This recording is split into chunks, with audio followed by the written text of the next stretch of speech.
What if you could live a life without pain? Not just physical pain, but emotional anguish, heartbreak, anxiety, depression, grief, trauma, all muted, all erased. For thousands of years, humanity has viewed pain as both curse and teacher, a necessary evil intertwined with growth, morality, and survival. But as science and technology advance, we must ask, what happens if we finally find a way to turn pain off? Could this be the next evolutionary step? Or would it strip us of something deeply human? In laboratories across the globe, researchers are digging deep into the biology of suffering. Pain, they now understand, is not just a signal from injured tissue, but a complex neurological and psychological experience. It involves multiple brain regions: the somatosensory cortex, the limbic system, the prefrontal cortex. These areas do not simply register injury. They interpret it, give it meaning, and encode it into memory. That is why pain is not just a physical sensation, but an emotional one. And why chronic pain can persist even after the original injury has healed. Recent breakthroughs in neuroscience have illuminated the specific neural circuits involved in pain perception.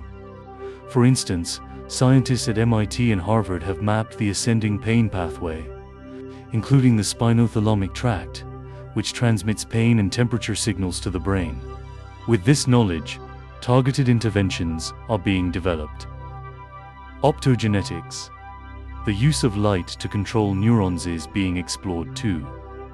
Selectively inhibit pain transmission in lab animals. In 2020, a team at Stanford successfully used gene therapy to block a sodium channel Nav1.7 critical to pain signaling in mice, rendering them pain-free without affecting other sensations. Pharmaceutical companies are racing to develop drugs that block pain with high specificity. Unlike opioids, which dull the entire nervous system and lead to addiction. Next-gen analgesics like selective sodium channel blockers, monoclonal antibodies targeting nerve growth factor NGF, and endocannabinoid modulators aim to quiet only the pain circuits. These treatments are already in clinical trials, and could soon revolutionize how we manage acute and chronic pain. Neurotechnology companies such as Neuralink, Synchron, and Neurobul are developing brain-computer interfaces that may offer even more precise control.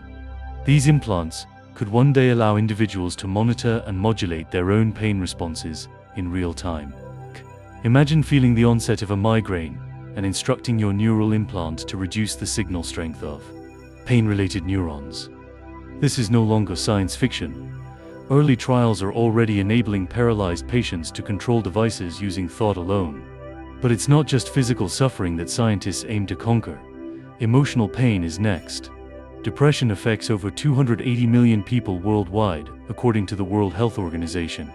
Anxiety, PTSD, and chronic loneliness are now classified as major public health concerns. This is no longer science fiction. Early trials are already enabling paralyzed patients to control devices using thought alone.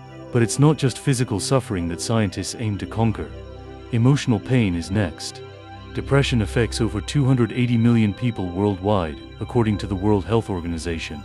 Anxiety, PTSD, and chronic loneliness are now classified as major public health concerns. Psychedelic-assisted therapy, using substances like psilocybin and MDMA, has shown remarkable efficacy in rewiring emotional pain circuits, reducing symptoms of PTSD and depression in controlled clinical environments. That question introduces a massive ethical and philosophical dilemma. Pain, as terrible as it is, shapes our character. It builds empathy. It teaches us limits. In Buddhist philosophy, suffering is the first noble truth, a defining aspect of the human condition. In psychology, pain often forces growth.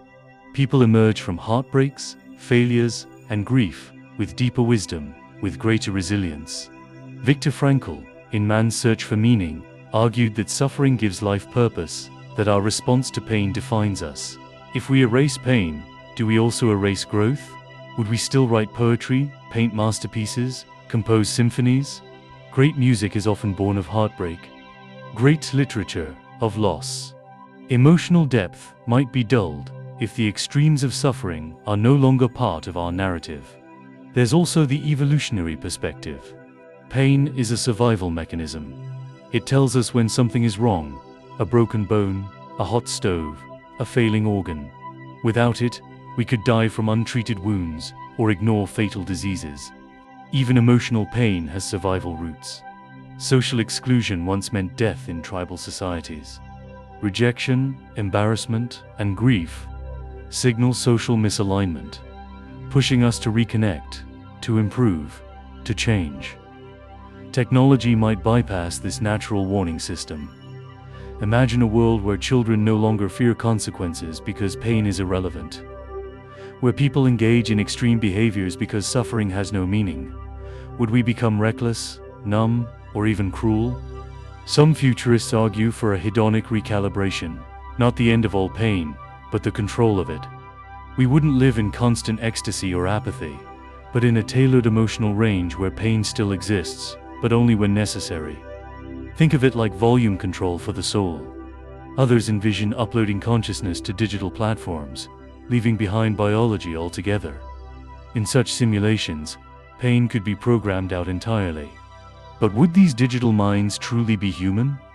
Or just artificial replicas of us, stripped of the agony that once made our joy meaningful? Artificial intelligence will almost certainly play a role. AI-assisted therapy already helps people navigate depression and trauma.